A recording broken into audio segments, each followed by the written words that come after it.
First, let's just take notice of the achievement that is represented there in Rob's short synopsis of Roland's work on education. I mean, this is one of the biggest questions of our time: how to make schools more effective. He actually runs a massive experiment in the city of Houston after the Harlem Children's Zone research to confirm what was described there as a basic outline or template for more effective education for minority students. This is a magnificent intellectual achievement. And so, and what happened in Houston, Rob, was incredible. It basically reads, hold on, this is from the piece talking about how after being handed control of the 20th lowest performing public schools in Houston, Professor Fryer fired half the teachers and almost all of the principals. Yay! Within 2 years, he had significantly boosted math scores and college matriculation.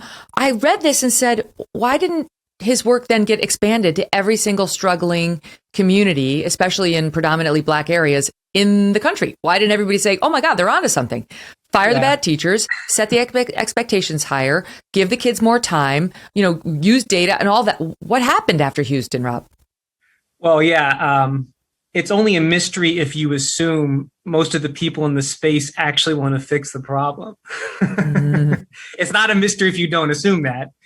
Yeah, I mean, and it's the other thing that Glenn talks about. One of the essential pieces of that formula is basically being institutionally allergic to condescending to these kids, right? As Roland says in that piece that you read, like bad schools, failing schools, take in kids from bad circumstances and just say, I'm so sorry. I'm so sorry you've had it so bad. We shouldn't expect very much from you. And a place like the Harlem Children's Zone takes those exact same kids and says, that's too bad. Now let's teach you the Pythagorean theorem, right? The idea is that even under those circumstances, you can still excel, right? You could still excel. And that's one of the essential elements of it. That cuts directly against some of the more famous Black intellectuals in America right now, like Ibram X. Kendi, which say that if a standardized test is proving or showing achievement gaps, that means the test is necessarily white supremacist and institutionally racist and needs to be scrapped, right? It means you ought to not just lower, but you need to dissolve the standards right? if you fall upon an achievement gap. And I think, you're asking why is it that it wasn't replicated? This is something I was thinking about during the break, okay?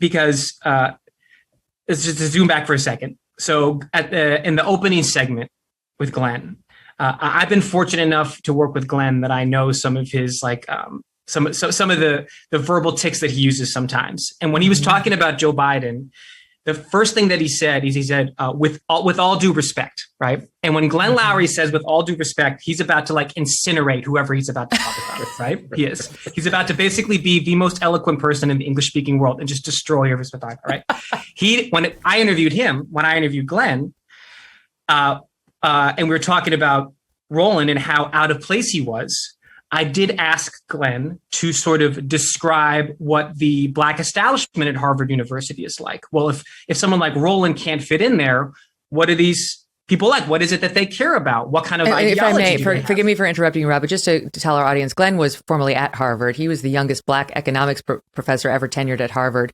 Then comes along Roland, and I think he was the youngest Black tenured professor ever at any place Harvard, at Harvard at the age of 30. So you have a history at Harvard, though you're at Brown University now. Go ahead, Rob.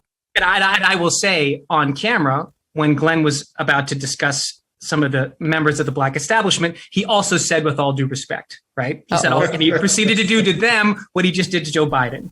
And I mean, I don't, Glenn can discuss as much as he'd like what he thinks the predilections are and the ideological commitments are of the Black establishment at Harvard. But that gets back to your question, which is, okay, we have what Roland called the vaccine for education at the Harlem Children's Zone. We've found the 5-part formula.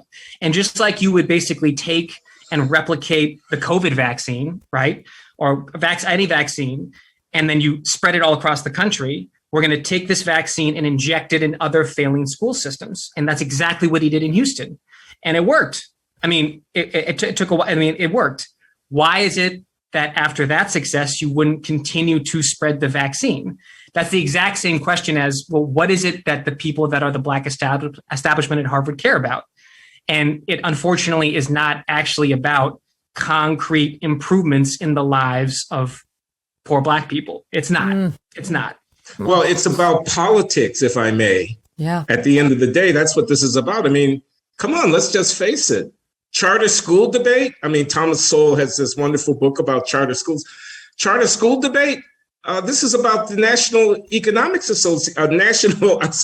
National Education Association and the American Federation of Teachers.